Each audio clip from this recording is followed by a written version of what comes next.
কুলি পিঠা তো সবাই খেয়েছেন, কিন্তু তালের কুলি পিঠা কি কখনো খেয়েছেন? যদি না খেয়ে থাকেন তাহলে আমার এই রেসিপিটি ফলো করতে পারেন। আসসালামু আলাইকুম। আজকে আপনাদের সাথে আমি তাল দিয়ে কুলি পিঠা তৈরি করে দেখাবো।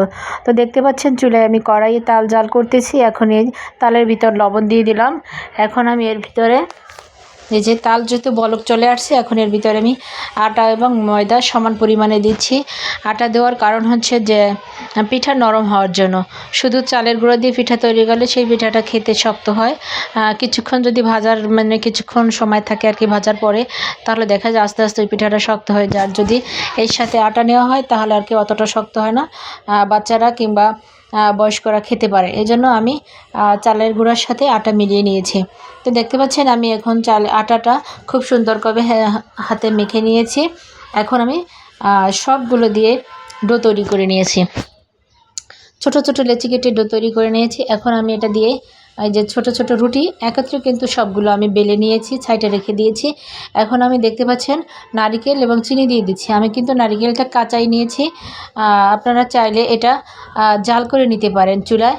তো আমি জাল করে নিই, আমার কাছে খেতে এটা খুব ভালো লাগে, তাই আমি এভাবেই তৈরি করেছি। তো আপনাদের যেটা ভালো লাগে সেটাই করতে পারেন। তো এখন আমি পিঠাগুলোর সাইডগুলো আটকে দিচ্ছি হাতের সাহায্যে। তো চাইলে এটা সাইডে ডিজাইন করে আটকানো যায়, কিন্তু আমার হাতে সময় কম, তাই আমি এভাবে আটকে নিয়েছি। কিন্তু এটা দেখতে কিন্তু খারাপ হয়নি অতটা, দেখতে আমার কাছে আসলেই ভালোই লেগেছে।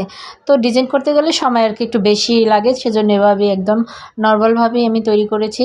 দেখতে পাচ্ছেন আর পিঠাগুলো কিন্তু সবগুলো তৈরি করা হয়ে গেছে, খুব সুন্দর হয়েছে। এখন আমার ভাজার পালা। তো আমি চুলায় এখন কড়াই বসিয়ে দিলাম, কড়াইয়ে তেল দিয়েছি, তেলটা কিন্তু গরম হয়ে গেছে। এখন এই পর্যায়ে আমি একে একে পিঠাগুলো দিয়ে দিচ্ছি। তো আমি এখন পিঠাগুলো দিয়ে দিচ্ছি, দেখতে পাচ্ছেন।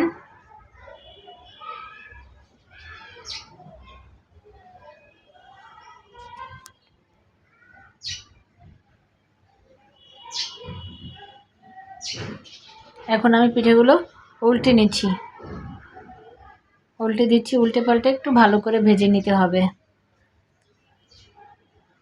যেহেতু ওটা আটা আছে এর সাথে, এটা একটু বেশি ভাজা হলেও সমস্যা নেই।